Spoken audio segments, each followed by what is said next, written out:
Well, good morning, everyone. We are back again, and we are now actually twice a week now with NFL Fantasy Matchup. And Jed, I'm seeing Walter Payton and Duncan Keith in your background as you're sitting in your Chicago home.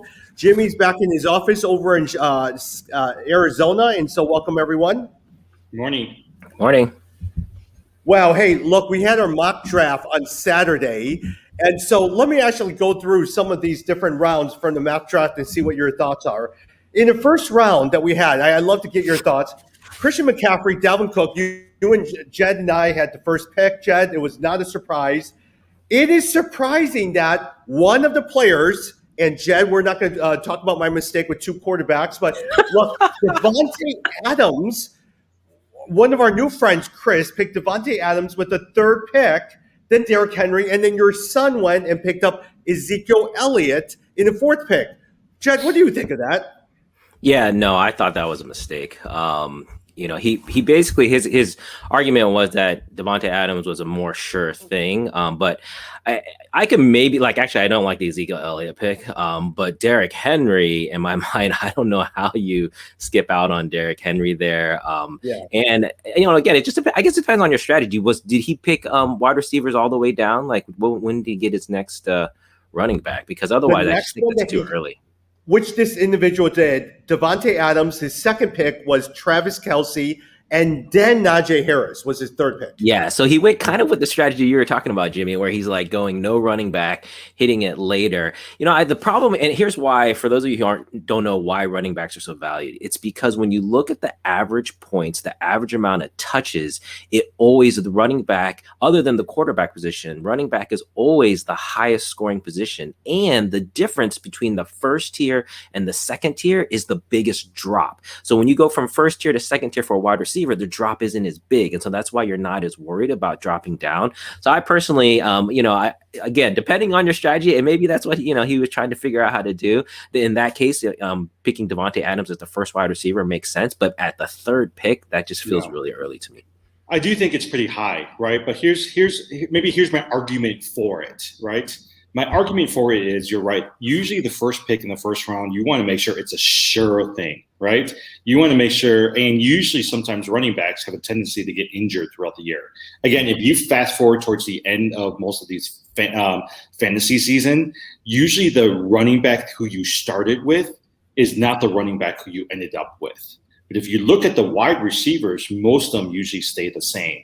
So I guess that's the argument, is if you really, really do want a sure thing, Devontae Adams is a sure thing. Now, the question is, do you pick him up over a Derrick Henry or Alvin Kamara?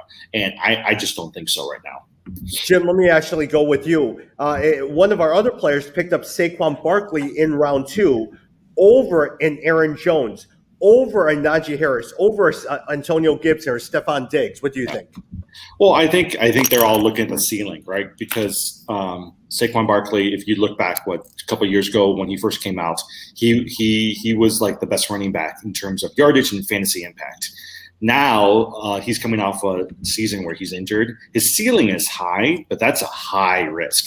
Again, it goes back to the first round strategy. If I'm going to pick somebody, I want to make sure my pick is going to be there for a majority of the season. And right now, the way Saquon's worked, he's a risk I don't want to take. I'd much rather take a Najee Harris or even an Aaron Jones. Jed, I know you love Justin Jefferson. For my first wide receiver, I picked Calvin Ridley and then Justin Jefferson. I bypassed Stephon Diggs. I bypassed DK Metcalf. I bypassed DeAndre Hopkins. What do you think? Yeah, that was a big one. I like it though. I mean, you got to sometimes swing for the fences. And, again, this is about, have we seen the ceiling of players versus players who we don't know the ceiling? And Justin Jefferson is on the ascension. We haven't seen, at least we don't know yet if we've seen the peak. And so I do kind of like that. The one argument I'd make is Stephon Diggs. I feel like we probably have seen his ceiling, but boy, it's a pretty high ceiling. Mm-hmm. So I think I might have picked Diggs over Justin Jefferson, but either way, you got two awesome wide receivers that really kind of locks in that position in your strategy for you. And Chad, wouldn't you say a lot of times it also depends on how much you love your player, let's say Justin Jefferson, because in the snake draft, by the time it goes and let's say you're the number 2 in the 10-team league, and it comes around, Jefferson will be gone. do you love him enough where you want to bypass all the other players too? Yeah, exactly. You definitely have to look for in a snake draft. You have to do that. You have to look forward. You also have to think about runs in snake drafts. Like, are people going to just run through wide receivers, run through tight ends? So that's another thing to think about. But I agree. I don't have any problem doing that. I've always told people when you play fantasy, even if you're playing for money, I think it's fine to pick players that you like because it's fantasy is for fun, right? So if you want to get the guy on your team, go for it. I think my guess is there is going to be a run amongst those receivers, right? The Ridleys, the Jeffersons, the Hopkins of the world, the Diggs, DK Metcalf. I think all of those are going to go one right after the other. And I can see them all going towards the beginning of the second round, middle of the second round. Yep. Look at the results right now. Patrick Mahomes, Josh Allen are your first two quarterbacks. Nothing there as well, too. Jim, you actually bypassed George Kittle's and picked up, and even Kyle Pitts, and picked up Darren Waller. Why Darren Waller so early in the fourth round? I think it just goes back. I mean, I know we're supposed to talk about tight ends. I've just waited way too long for tight ends, and I really like the idea of having one of the two or three top tight ends, right? Like last year, I had George Kittle. I actually think that this year he's going to be pretty good. He was injured for quite a bit of the season last year. This year he's going to have Jimmy G, and most likely Trey Lance is going to be the quarterback. Kittle's a safety net for them. I just think that Waller has an higher upside. Travis Kelce, I am surprised, has been going pretty early on in either the latter end of the first round or early second rounds. And so for me, I was like, I still can't justify using my first pick for tight ends. So that's one of the reasons why I decided I'm gonna really go after Waller towards the second round. So yeah, one of the things that we start seeing is that there is a certain love. Jimmy picked up ETN over players like a Joe Mixon, over players like a DeAndre Swift or Daryl Henderson. What do you think of that? Yeah, Joe Mixon really dropped in our draft. He went very late. I want to say he went maybe third, fourth round or something. So it was way too late. But again, I think ETN is these rookies, they're unknown quantities. But I don't have a problem with that because a lot of times too, I think with the rookie, you're also playing for the second half of the season. Like you're going to use them in the first half and hope that they get in right away. But even if they don't, you're waiting for that big burst in the second half. And I think ETN that they could explode down there. We'll have to see. Yeah, I think ETN, Javonte Williams over in Denver, I actually think is a prime candidate for it. I always think that I think ESPN was talking about him the other day. He's going to be very similar to Cam Akers. Beginning, there's going to be him and Melvin Gordon are going to share running back duties. You're going to see him come on in week 13, 14. And if you pick him up, I actually think that he'll help you win your league. Hey, Jim, some of the players that were really, really high last year, I saw took a drop. I'm looking at it. Amari Cooper took a huge drop. Kenny Galladay took a huge drop. Adam Thielen, Miles Sanders took a huge drop. Thoughts on any of those? Kenny Galladay worries me. So does Amari Cooper. I mean, here's the thing. With Amari Cooper, you don't even know who the quarterback is, right? Like they're saying that it's going to be Dak Prescott, but you're not entirely sure. There's a lot of worry coming out of Dallas. And so, and even then, CeeDee Lamb, and you've got, what's that other guy? Who's the other? Michael Gallup, right? Michael Gallup there. With Kenny Galladay, I just don't trust Kenny Galladay. I don't trust Daniel Jones. So I'm going to bypass him. And with Miles Sanders, you know what? I don't know. Like, again, that's not a risk I'm ready to take. I'd much rather take a risk on ETN as well as Javonte Williams. Yeah, I think CeeDee Lamb went before Amari Cooper in our draft. Which I think is right. Like, I don't think that's wrong. I think, just like Calvin Ridley, up in Atlanta, I think CeeDee Lamb is the number one wide receiver in Dallas. And so that's who I would take. Yeah, I agree. Yeah. Hey, Adam Thielen, Jay, why do you think he dropped so much? I mean, for PPR, he has a pretty good possession.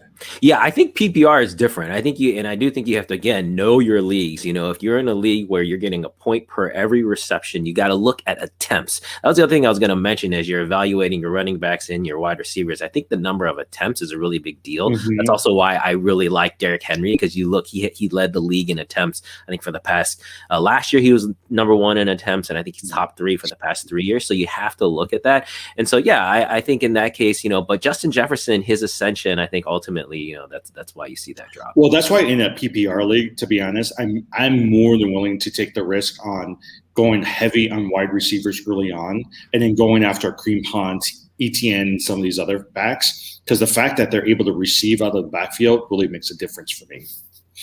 Got it. James Robinson, Jim. I mean, I know you like James Robinson. I'm not sure if he's on your dynasty. I mean, he just is dropping. Is it more because of ETN and low confidence in James Robinson? I think so, right? I think both Joe Mixon as well as also James Robinson last year. Last year he was undrafted, but both of them did pretty well, right, at the beginning of the season. But this year there's a lot of uncertainty around it, right? With Mixon, to be honest, like there's too many wide receivers out there, and he fizzled out towards the end. With the other running back, who was the other running back? I'm trying to remember who we were talking about. Mixon and ETN was it? Yeah. With who? James Robinson and ETN.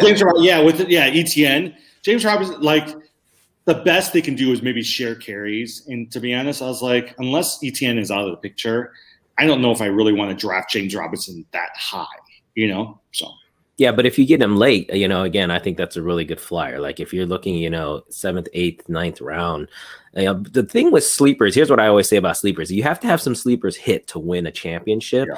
And so you want to have like multiple. You want to have 3 or 4. Don't expect to hit all of them. Expect that of your 3 guesses, only one's going to hit. But that's all you need is just one. Then you just drop the other 2. It's kind of like your draft strategy. If you're 50% right on sleepers, you're doing pretty good. Okay, let me ask you guys something. Here's the question. Who's this year's James Robinson? The player that most people will not draft, and he's going to be left sitting on your waiver wire, and you can pick up and will help you with your championship.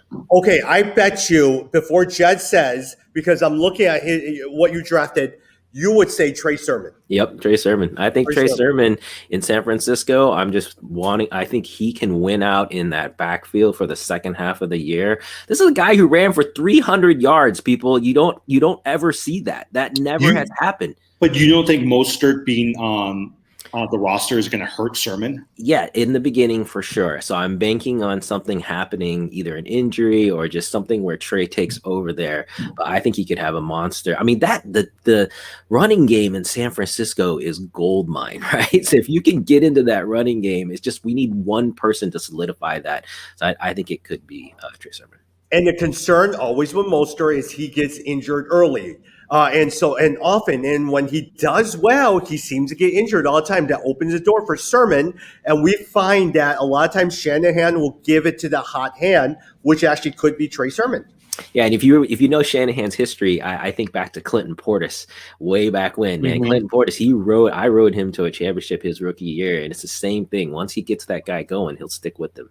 Yeah. Agreed. How about you, Tom? Who do you think is going to be the? I would probably say Trey Sermon as well too. I think just because I love the running back situation over at San Francisco. I think the Shanahans always do well with their run blocking scheme. They just do a very, very good job. I think for me, I would put Michael Carter, the running back out of New York, and I actually think Trey Lance will be this year's Justin Herbert. So those are my 2 people that that Trey Lance one is crazy. I remember in our draft, someone else was talking about that. I mean, just everything that I'm reading is that he's not anywhere close to starting. So I think maybe in the second half. But yeah, it definitely seems like a risk. Like you definitely hear a lot more about it. Justin Fields, for example, in Chicago, everyone is talking about Fields starting. Nobody is. Yeah, Fields has really risen in the ranks a lot. Yeah.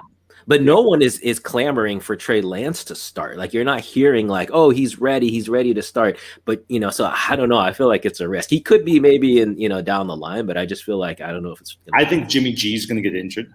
I think Trey Lance is going to come in, and I think he'll keep the roster spot. And then they're going to figure out a way to trade Jimmy G. Hey, maybe it'll be the 2 Treys. You'll have Trey Sermon and Trey Lance like running the show.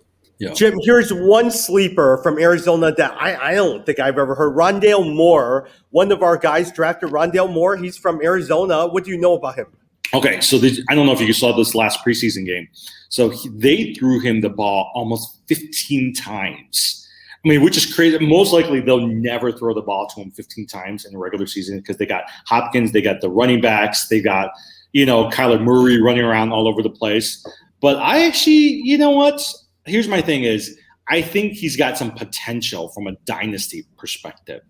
The issue with most of the Arizona folks is outside of the running backs and even DeAndre Hopkins, most of them just catch the ball and that's it. Like there's no yards after the catch. And so I think that's the only issue that they have with Rondale Moore is he's fast, he can catch the ball, but he's so small. Are you going to get the big play potential right after that? Yeah, and plus at the same time, you still have AJ Green on the team as well, too, as a new addition to the team. I mean, who was it? Larry Fitzgerald was on the team the last few years, and it's not like he really made that much of a dent. They were always hoping that Christian Kirk would come alongside. And he actually had a couple games where he did pretty well. So I can see Rondale Moore towards the end of the season having a couple good catches and a couple good games where you can do well. But I don't think AJ Green's going to do much. Where did Larry Fitzgerald end up? Anyone know? Oh, he's still a free agent. He's still out there. Because he's got that streak. He's got that streak going of catches. So I could see him just going back and signing some 1-year contract with Arizona and just calling it a day. Yep. Hey, switching gears a little bit in terms of NFL news and notes that I want to talk a little bit about. Daryl Henderson, ESPN reports that the Rams appear all in on running back Daryl Henderson. Jed, what do you think?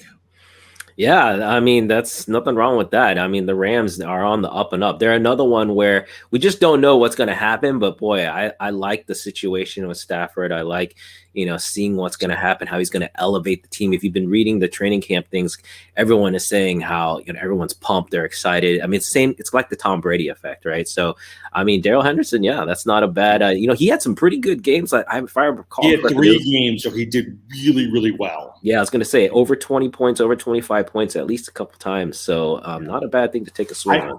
I have been rethinking the Daryl Henderson, right? So if you get to the point of a lot of these mock drafts, it's usually a Daryl Henderson and a DeAndre Swift. The only thing that concerns me about Swift right now is he's got this groin injury that you don't know is going to linger, right? So when you get to that point, do you choose a Henderson or Swift? I've been choosing Swift.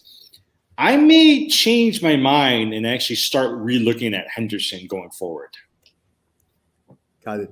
Adam Schefter's podcast had Austin Eckler on, and he has his own fantasy football team. He says that he should be drafted number 1. What do you think, Jim? I mean, I think, like he said, he's going to be playing the Alvin Kamara role. So if you trust that and you trust how Alvin Kamara has done well in some of these offenses that New Orleans has run, hey, I don't think he'll go 1, but I actually think that he's worthy of a top, first round, early second round consideration. Yeah, he's a top 10 back, I think. I would put him there, but definitely not first round. I mean, I expect him to say nothing less, but I'm not putting him as the number 1 pick. When Adam Schefter, Jed, asked him who his sleeper was, he says, don't fall asleep on Jared Cook over in Los Angeles. Is Jared Cook even on your radar here, Jed? No, that's interesting. I mean, Cook back in his Tennessee days, right? He had some pretty good years, so That's an interesting one. I hadn't even thought of Jared Cook, but yeah, you got to figure that Stafford's going to have to look at his tight end. He's always had a good connection with this tight end, and so that could be. No, that's Justin Herbert. Justin Herbert. Oh yeah. He's actually moved over to the Chargers. Yeah, he's to no the longer Chargers. with the Rams. Okay, so that's interesting. Yeah, I could see that.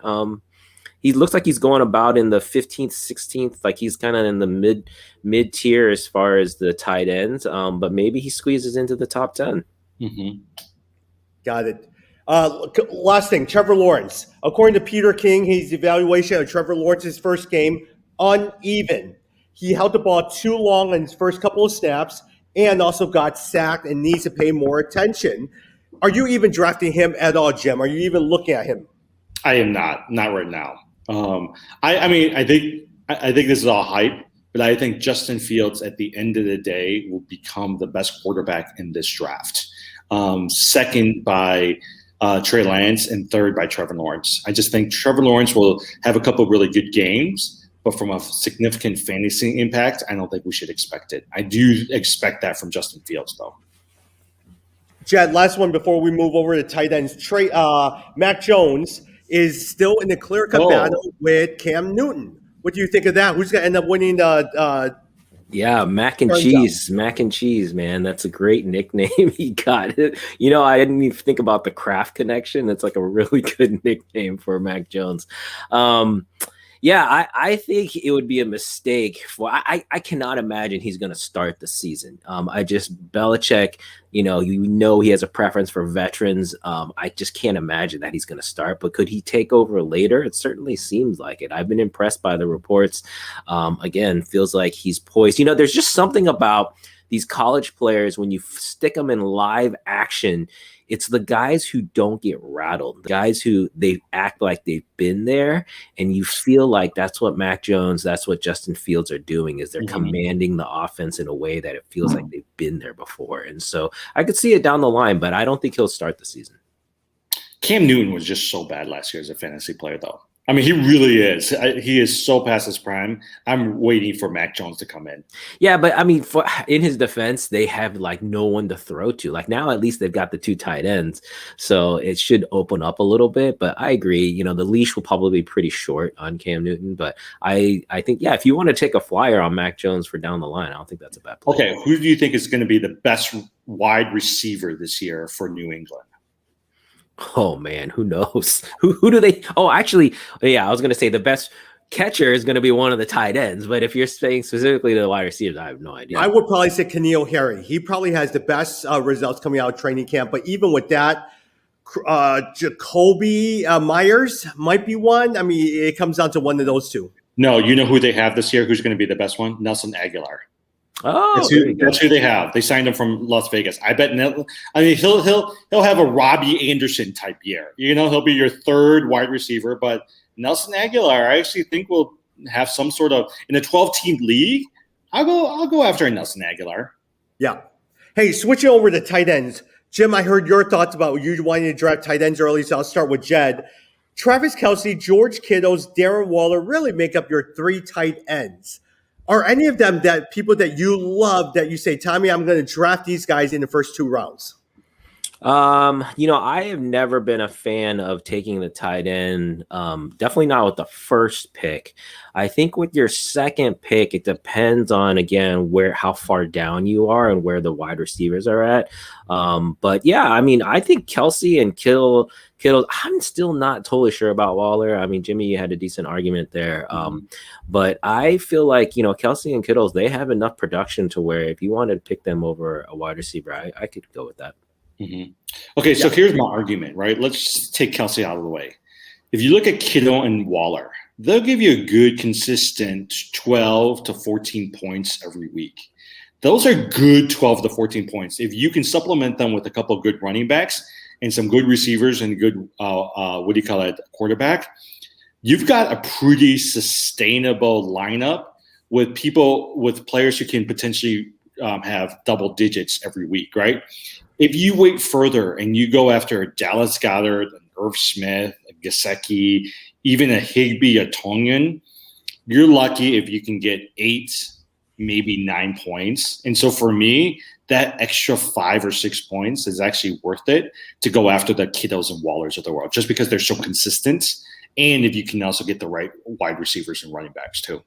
But my argument actually is I actually don't like drafting the 3 tight ends early in the round. I wait for Hawkinson, and maybe he'll get me 10, 11 points. If he doesn't, I'm going to load it up with depth in my wide receivers and running back and then make trades to try to get to someone in last place who has a decent tight end and try to work out trades that way. All right. Next one. I know a lot of times tier 2. Mark Andrews, Kyle Pitts, TJ Hawkinson. Comment on any of those 3. You know, Kyle Pitts has the highest potential of all of those 3, right? And so for me, if I'm looking after Waller, I actually would consider Pitts, Hawkinson first, and then Andrews if those guys are gone. Pitts, for me, I'm like, has a lot of potential.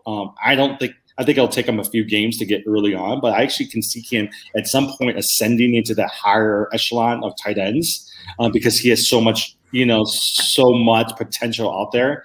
Hawkinson, you never know. There's nobody else for Jared Goff to throw. he might actually do something pretty decent this year on a weekly basis. And then Mark Andrews, quite honestly, will get you – he's got a couple of games where he'll score quite a bit, but he'll get you your 9 to 11 points every week.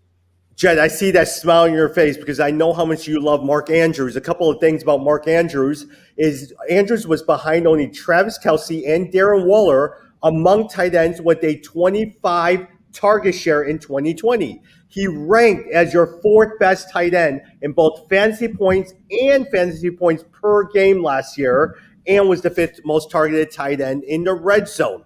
Thoughts on Mark Andrews?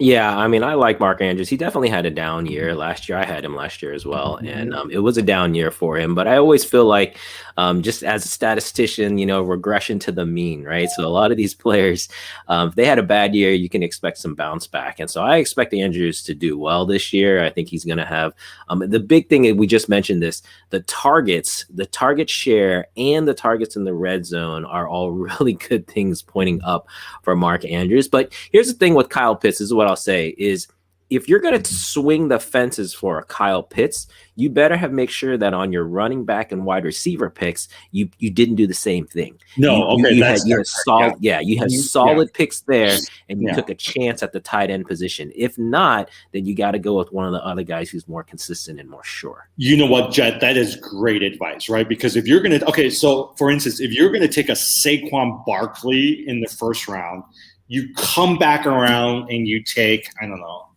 even know, a receiver that you might take a risk on. But you better make sure you're hitting on both of those before you pick up the Kyle Pitts, because those are 2 out of 3 is going to be risky. Exactly. All That's right. what I'm saying. As we are recording this, Jim, let me ask you breaking news by Adam Schefter in terms of tight ends. Tim Tebow has been released by the Jaguars. Oh. Was he someone on your radar? Did you guys see the myth? You guys saw the missed block, right? Everyone was making fun of him for that huge missed block he had. Oh, yeah. But don't you feel sad for Tim Tebow? He worked so hard. And I feel like no one – even that year he was the quarterback for Denver – he wasn't the best thrower, but he did pretty well. I don't know. I just feel like he's such a hard worker. But I think the fact that he was so stubborn and didn't want to move from quarterback to another position hurt him in the NFL. Yeah, he was basically Taysom Hill before Taysom Hill. And so the league just wasn't ready yet. And for some reason, he didn't get the PR, to where everyone likes him. But I agree. To me, this is his own fault. If he had switched earlier, I think he would have been fine. He's definitely an athlete. He's proven that. But he waited too long. What is he, 30, 32? Yeah, he's pretty old. Yeah, no, think about it. Taysom Hill. Taysom Hill's not the best thrower in the world, but he's most likely is going to be the starting quarterback for the Saints because he's able to do what Tim Tebow did many years ago. Is that the thing coming out that he's going to start? I'm just blown away by that. Yeah, a lot of people are saying that Taysom Hill right now has the edge over Jameis Winston. I just can't believe that. Taysom, to me, it's still just gimmicky. Like, it might work for the first couple games, but by the 3rd, 4th, 5th games, I think the coordinators will have it all figured out, and the book will be out on him. Jet, let me actually switch over as we run out of time over to another tight end as well, too, Dallas Goedert. Let me ask you, in 2019, Goedert was a top 10 fantasy tight end. In 2020, he was on pace for another top 10 finish before getting injured. He missed 5 games in 2020 with the ankle injury.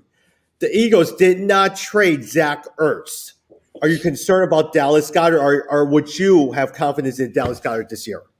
No, I wouldn't. I wouldn't pick Dallas Goedert. I like him as a player, but he's just too injury prone. I remember even back, didn't he start in Dallas? He had injuries before, so that is not someone that I'd be confident with. And especially at that position, if you're saying like roughly the 9th pick, look who else is out there. You've got Mike Gesicki, you've got Tyler Higbee, you've got Logan Thomas, even the New England tight ends, Jonnu Smith and Hunter Henry. I think those are all people that I'd like to take a chance on over. Over him. Yeah. Here's my sleeper tight ends for this year. My sleeper tight ends is going to be Logan Thomas. I actually think he will do pretty well. I actually think that who is it? Who's that? Oh, Troutman. Adam Troutman from the Saints. I want to go after him. I actually think that he will do pretty well as well too. Got it. Jim, but let me ask you a quick question in terms of Logan Thomas. A lot of people love Logan Thomas in 2020. He actually finished as a tight end 3 in PPR. He had more targets, receptions, yards in 2020 than his first 5 seasons combined. He is ranked lower, according to our rankings in terms of ESPN. He's ranked lower than Noah Fant, Tyler Higbee, Dallas Goedert, and Mike Gesicki. Should Logan Thomas be higher up on your chain? Yes, because of the Fitzpatrick effect. If you look at all the teams that Fitzpatrick has been on, they've produced some really, really good fantasy numbers. And I think Logan Thomas is going to be one of them that's going to benefit from Fitzpatrick. Got it. Hey, Jed, talking a little bit more, comment on this group as well, too. Some of the lower ranked tight ends, let's say, for instance, all the good tight ends you're loading up on running backs, you're loading up on tight ends. If you had a choice between these, who would you choose? Blake Jarwin, Rob Gronkowski, Evan Ingram, or Gerald Everett over in Seattle? Who do you like? Oh, man, that's tough. Gerald Everett, Blake Jarwin, Rob Gronkowski, or Irv Smith. Evan Ingram. Or Evan Ingram. Yeah. I think I actually might go with Jarwin in Dallas. I think that's an interesting. It looks like he was out last year with his ACL tear, but that could be an interesting. Again, I'd be looking for upside. Gronkowski, you kind of know what you're going to get, and really Gronkowski is really they protect him during the season, right? And so he comes on maybe towards the second half as he's gearing up for the playoffs.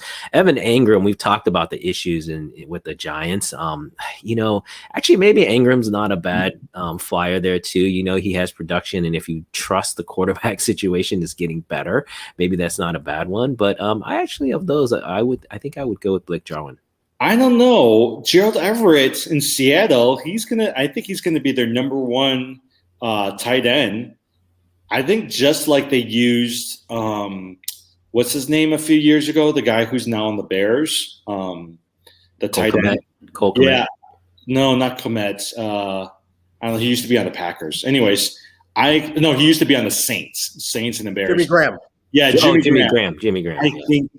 I think Everett's going to get a lot of red zone targets.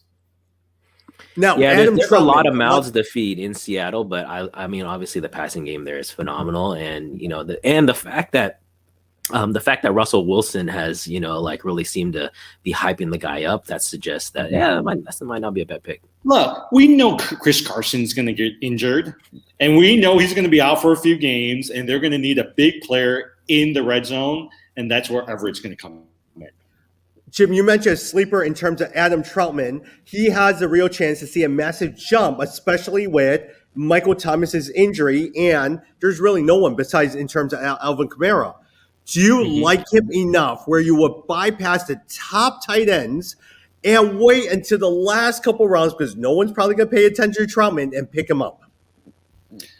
How about this? I look at it as I go on the extremes. If I can't get one of the top 3 or 4 tight ends, for me, it's Pitts, Waller, Kelsey, and what do you call it? Who's the top tight end? Kelsey or Kittle.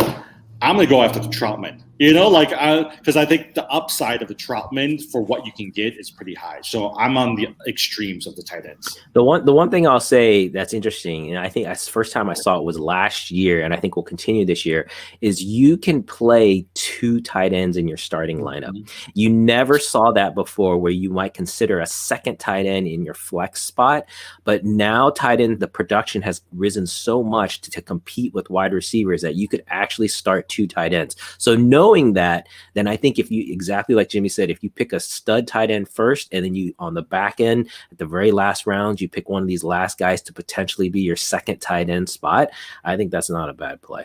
Mm-hmm. Hey, I probably would have said, if I'm looking at it, I would, if it was now, I picked Michael Troutman. I would probably either pick Zach Ertz, and I probably would go over to Jonnu Smith. And then from that point on, see how well they do. If they don't do well, I'm making a trade. I'm going to load it up all on running backs, wide receivers, avoid quarterbacks, avoid tight ends, all of that stuff, and then wait to the end for an injury or something like that. Because by then, I've loaded up on running backs and wide receivers. Mm-hmm. See, Tommy and I have different strategies because for me this year, my quarterback is always Kyler Murray because I want at least one of the top quarterbacks. He's going to wait for his quarterback and go after, I don't know, like whoever. He's going to hope that, or Carson Wentz. Yeah, he's going to go after one of those guys, right? And then for me, I also want a good tight end. And he's going to wait towards the end for a tight end. I'll wait for the running back. I'll wait for the running. And I think there's tons of wide receivers out there that I can find a couple of good pickups in the waiver wire or towards the end of the rounds. Well, I appreciate you both sharing your strategies. I'll be sure to capitalize this year. Well, that's the worst is when you're doing a auction league, you know which players everyone's going to go after. And I was like, crap, they're going to overbid me on these guys. All right. I was hoping to squeeze in quarterbacks, but we're gonna come back later on this week, and we're gonna talk about that AFC East, and then from that point, let's squeeze in quarterbacks as well too. Draft is coming up. I know I have one this week. Do any of you guys have any coming up this week? Oh, Jed has to run. Jim, do you have anything coming up this week? I think I have a couple this week, but next week we should talk about auction strategies too, or draft strategies for people. I think that'd be fun. You got it. All right. He's gone and we got to go. All right. We'll see you Thursday.